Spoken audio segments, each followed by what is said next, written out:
Have you ever felt like you were at the right place at the right time?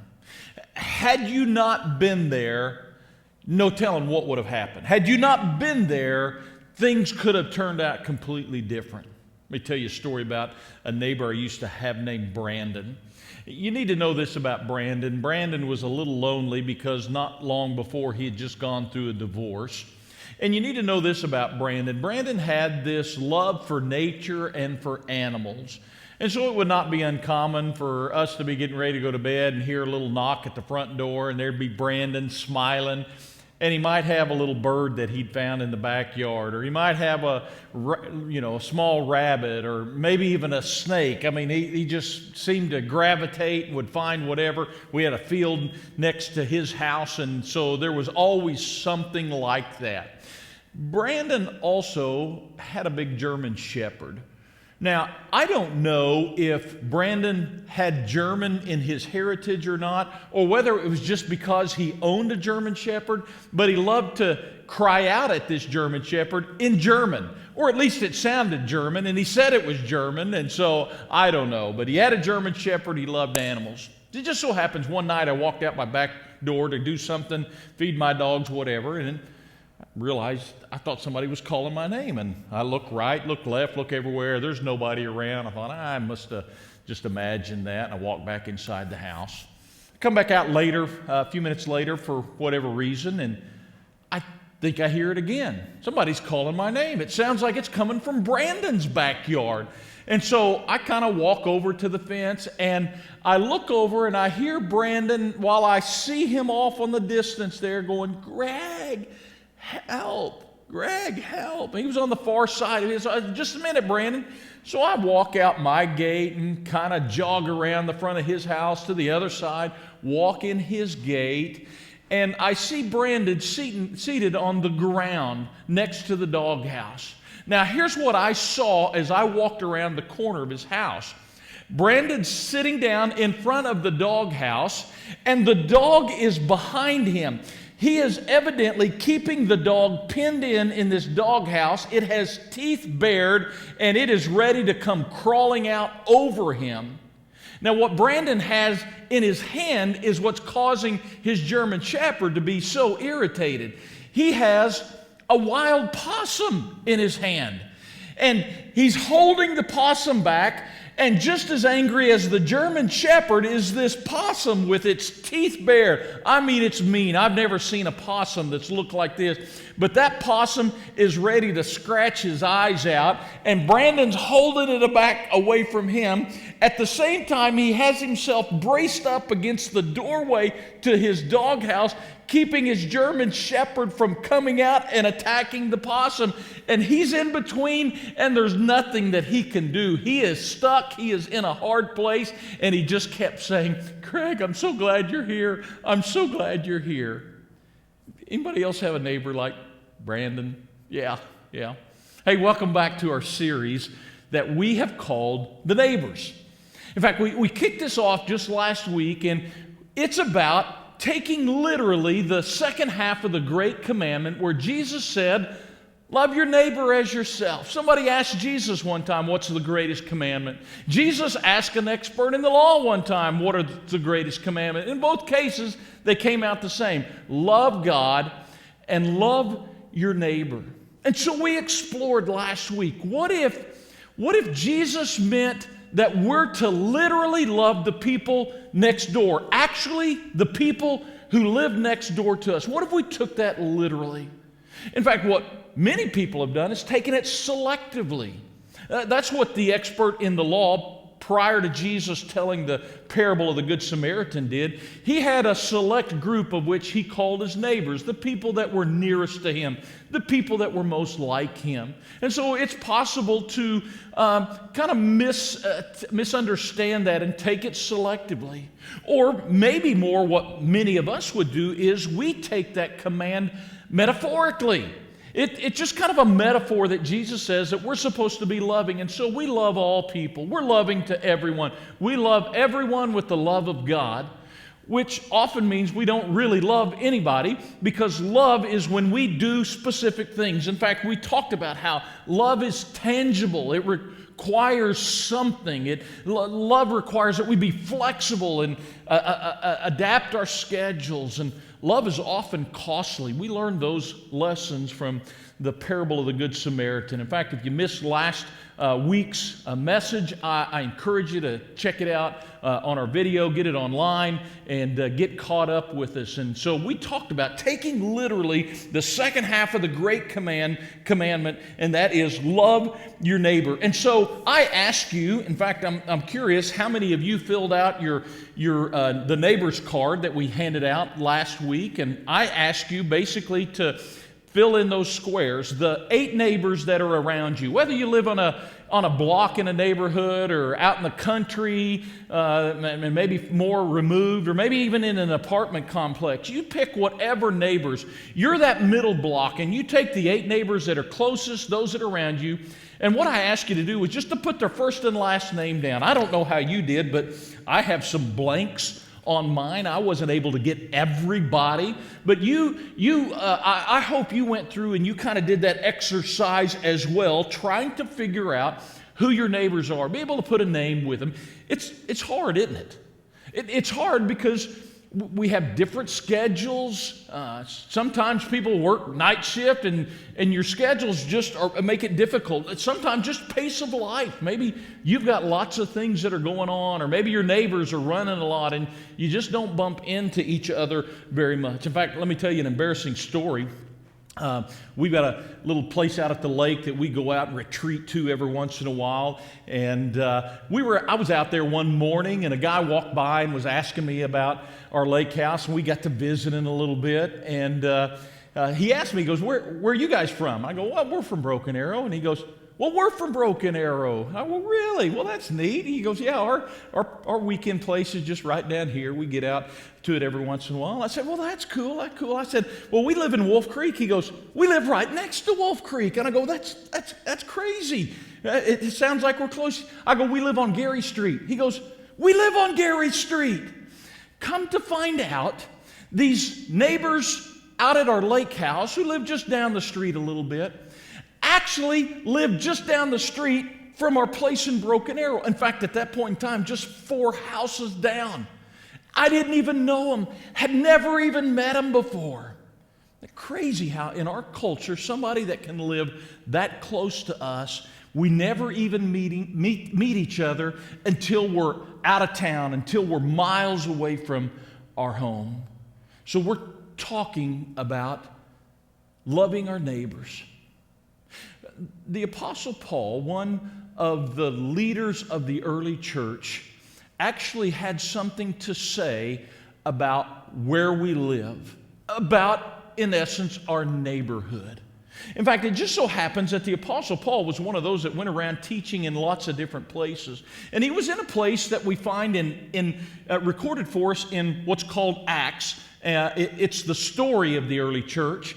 And it's in chapter 17. And it's in this story that Paul finds himself teaching in a place called Athens, where there weren't a whole lot of Christian people, and there really weren't a whole lot of Jewish people, but there were people there that considered themselves religious people. And so Paul is walking around, and this is a very idolatrous place. There is a God for everything, a God of the sun, a God of the moon, a God of the stars. And Paul says to them, I notice you even have an idol to the unknown God. They had done that just in case they missed one. They had so many idols. They wanted to please so many of these false gods that just in case we miss one, we're going to call it the unknown God. And Paul in Acts 17 is going to say and use that as a springboard to say, let me tell you about the God to which is unknown to you. Not that his God was just one of many more, but he says, I want to tell you about the Creator God, the one that created man and the one that created this world. In fact, in Acts chapter 17, verse 26, he says this, God began by making one person, and from him came all the different people who live everywhere in the world. Paul is saying, let me tell you about this God, the Creator God. He created everybody. And then listen to what he says. God decided exactly when and where they must live. Who did he decide? Well, all the different people of the world. God decided exactly when and where they must live. God wanted them to look for him and perhaps search all around for him and find him, though he's not far from any of us. What Paul is trying to get across to these people is not only is God the creator God, but God is a God who reveals himself to his creation. And in fact, God in his providential wisdom set up the world, and he dispersed people in such a way that he caused them to be born and to live in the exact time and in the exact place where they would best be able to seek him. Did you catch that? God decided exactly when and where they must live. Why? Because God wanted them to look for him and perhaps search all around for him, because he wanted them to find him. In other words, God puts people in the place in history and in their place geographically where they would best be able to connect with God. God has us here, right now, right here, for a reason. So the people that live in our nation, or the people that live in any nation, God has them there because that is the place by which they most likely will look for him. God has you in this state. God has you in this community. God has you in your neighborhood because that is the best situation in which you would seek him. So remember, in some previous series, we've been talking about kind of this upper story and lower story. And the lower story is what we experience and what we see with the senses. But there's an upper story that God is weaving a bigger plan. God is telling a bigger story. And unfortunately, what we often do is we separate them, and the upper story just seems so out there and far-fetched, and it's invisible, and we often forget about it. But there's this lower story that we see because it's with us. And the lower story is what you do on a regular basis, and the lower story is where you live and the people that live around you. And what Paul is reminding us in Acts chapter 17 is those stories are not far removed. That God has you in a place where he is working out a plan and there is something going on. And so when I begin to think of myself as a part of the upper story, it reminds me that God has me in the place that he has me and in the neighborhood that he has me for a reason. Listen to this. You're in the home that you're in the neighborhood that you're in. Now, you thought it was a great deal. You liked the house because you got a good deal on it. Or you liked it because it had granite counters. Or you liked it because of the open floor plan. But what if something bigger is happening beyond countertops and floor plans? What if God has you right here, right now, right where you're at, to love and influence your neighbors? And maybe it is because that's just what they need to be drawn to God. Not only are you where you need to be, but your neighbors are where they need to be, because that is the best scenario for which they might seek God. Now, I know this is going to be a little silly, but I tried to come up with something that would help us remember this just a little bit. So bear with me, okay? You're in your hood for something good. You're in your hood for something good. Now, let me translate that for those of you maybe that are unfamiliar with certain terms. Hood is just kind of a short derivative of neighborhood. And so you're in your neighborhood for something good. It doesn't quite have the rhythm. So you're in your hood for something good. Now, let's make it a little bit more personal. I want you to say it with me. Everybody, all of our campuses, say it with me. I'm in my hood for something good. One more time. I'm in my hood for something good. Now, I just want you to turn to the person next to you and say it to them. I'm in my hood for something good. That's what Acts 17 reminds us, is that God is doing something, that there is this upper story, and you are in your neighborhood for something that God is doing, that God is working. He's placed you there. And what if God's plan for your neighborhood was to put you there as his incarnational presence? God in the flesh on your street or in your apartment complex, you being God's hand and God's feet to a world that needs Him. In fact, we spent 14 weeks in the beginning of this year studying through the life of Christ. We called it His Story. And that's how we started.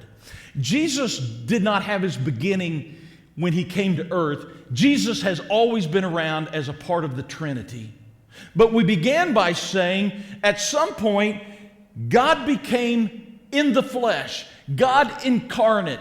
God put skin on and came to this world. We call it the incarnation of God, God becoming flesh. And John 1:14 tells us about it. Now, I love the Message version of this. It says, the Word became flesh. Jesus put on skin, became flesh and blood, and He moved in to the neighborhood. That's exactly what Jesus did. When He came to this world, it is God coming into our neighborhood. It is God coming onto our turf. It is God coming into our place. And God, through Jesus, showed us how to live. And Jesus gave His life for us. He became flesh and He dwelt among us, living right here in our neighborhood. Now listen, we take that a step further. Galatians 2:20 tells us that when we become Christians, that we've been crucified with Christ. And it's no longer I who live. In fact, that's why we celebrate with baptisms. It's representation of a death and a burial, and we no longer live, but Christ lives in me.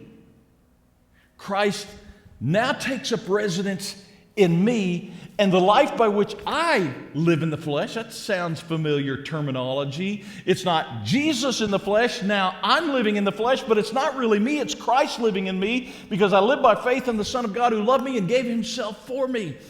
And so what we're reminded of, that our life isn't ours. If you're a Christian, if you're a proclaiming follower of Christ, your life is no longer just your life. The life that you live in the flesh is actually Jesus living through you. And so how do we live it? Well, we do the same thing that Jesus did while He was in the flesh in our world. He loved people, and so we love people like Jesus did. And He helped people to see God the Father. And if we're living with Jesus in us, we are helping people to see God the Father. So Jesus told us the second half of the Great Commandment, love your neighbor as yourself. And we believe that we're to take that literally. In fact, if we're to take it seriously, we're to apply it literally. And so if we take that seriously, and if we believe that, and if we believe the Apostle Paul when he says that those neighbors that live next door to you, it's because it's the best opportunity for them to find God, that they live in your neighborhood and live close to you. If we really, really believe that, in fact, let me warn you right here, you're not going to like some of the stuff we're going to talk about from here on out. If we believe Jesus when He says, love your literal neighbor as yourself, and you're in your neighborhood so that you can be an influence for Christ, and you can be the best bet that somebody can come in coming to find God. If we believe things like that, then loving my neighbor is important. It's significant. It's huge. We cannot just strike this off as another thing that we need to do, or, here's another thing that we ought to think about and put it on our to-do list. If we believe those things, then loving our neighbor is critical. It's important. In fact, it's more important. I told you weren't going to like this.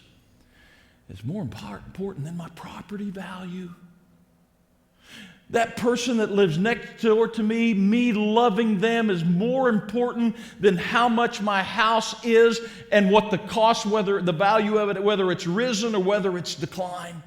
Because the truth is, we can get too worried and too upset about unkept yards, and we can get too worried and too upset about unmaintained homes and how the neighborhood's going down. And I'm not saying that's not something to be concerned about. What I'm saying is that there are other things that are more important than that. There are other things more important than upgrading our house to contain lots of amenities.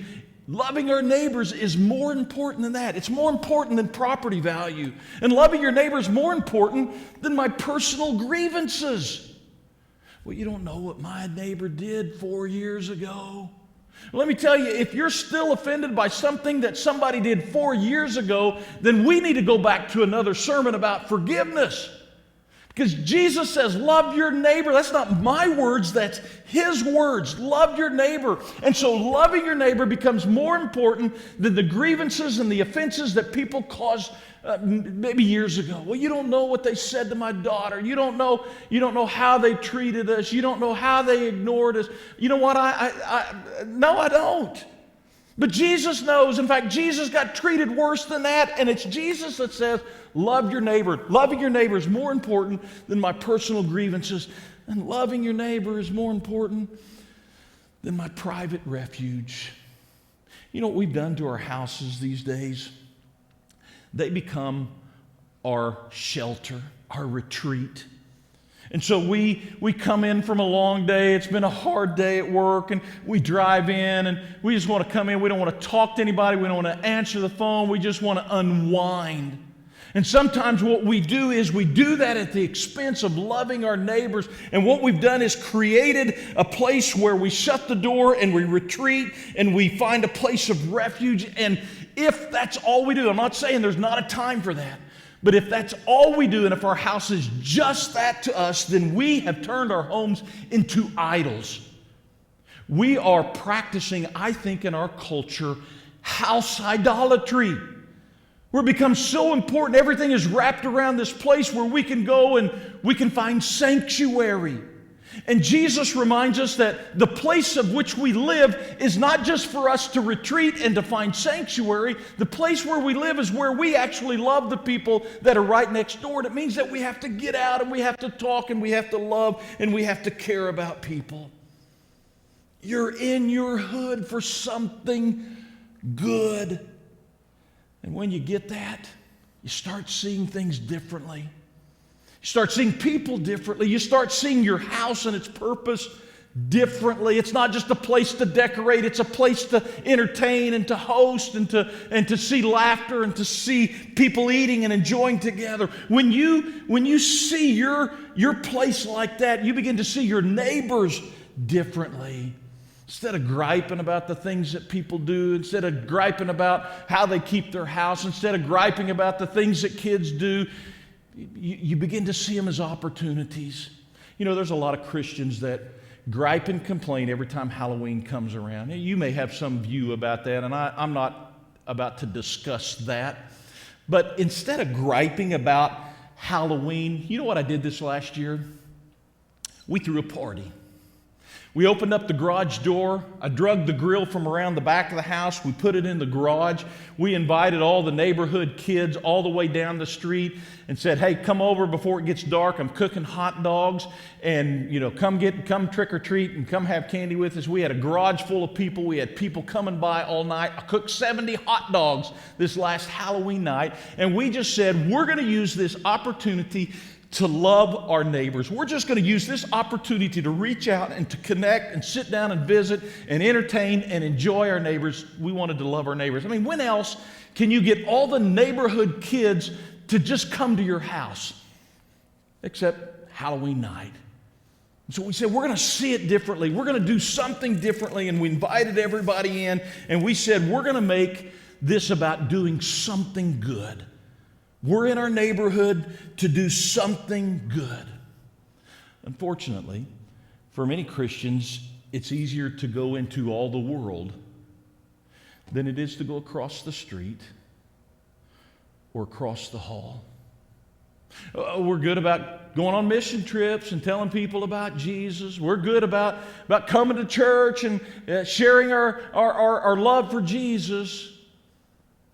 But oftentimes we're not good at doing it where Jesus told us it matters the most, where we just love our neighbors. So last week we asked you just to do something. We said, you know what, during this time, we want you to bless your neighbors. We want you to love your neighbors, and here's some tangible things that you can do to bless your neighbors. In fact, start by just praying. Begin with prayer. That's what the B stands for. You just begin by praying regularly for your neighbors. In fact, that's why we said you need to know their first and last name. Now, you don't. Technically, you could pray for the red house or the blue house, but it's better if you know name. Begin with prayer. The L stands for listen. Make sure you have some conversations with people, and then just shut your mouth. And let them talk. Let them know find out what drives them, what motivates them, what concerns them. Find some time to eat with them. Because eat is not something that you can just check off the list. When you sit down and have a meal, or when you sit down and have coffee, you've got to be still. The S means serve. When we listen and when we eat with them, we're going to find something that we can do for them, something that we can do to help them, to tangibly show some love to them. And then at some point, there'll be an opportunity for you to share your story about Jesus in your life. This is not a one-time conversation. This is just something that over the course of time you're able to share about your faith and about what's important to you with faith. And so last week I asked you just to walk around your neighborhood. The only thing you had to do besides writing the names down was simply walk around your neighborhood and pray. Go on a prayer walk is what we said. In fact, how many of you did that?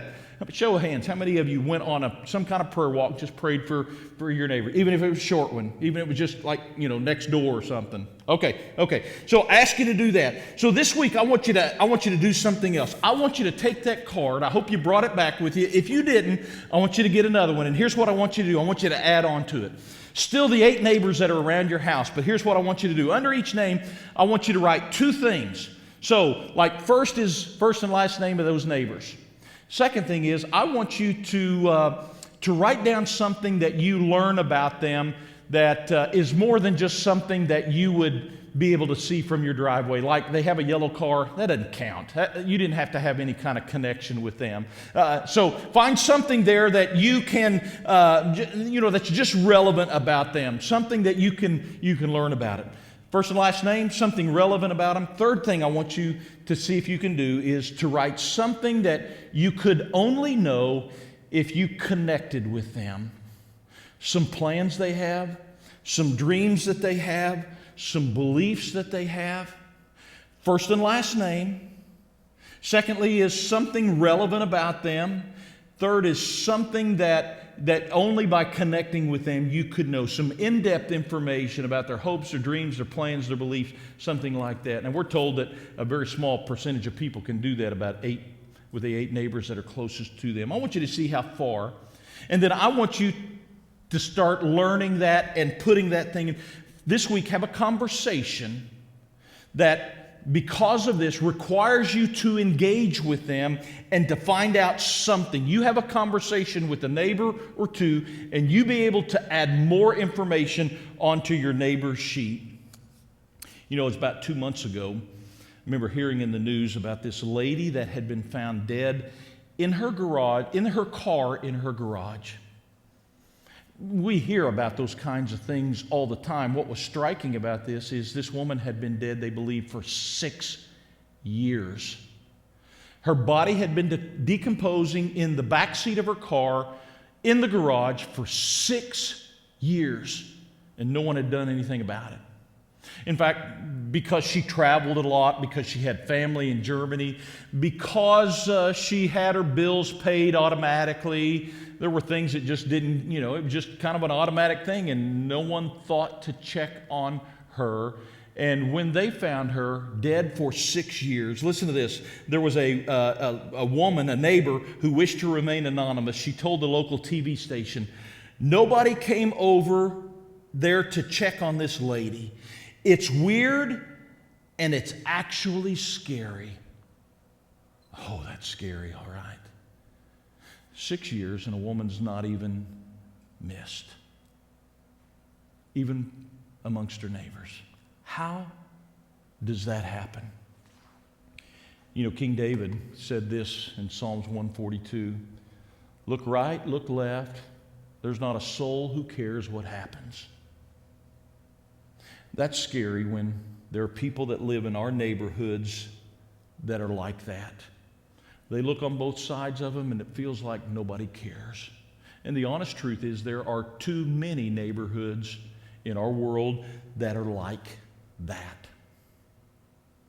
So I really didn't finish my Brandon story that I started out with.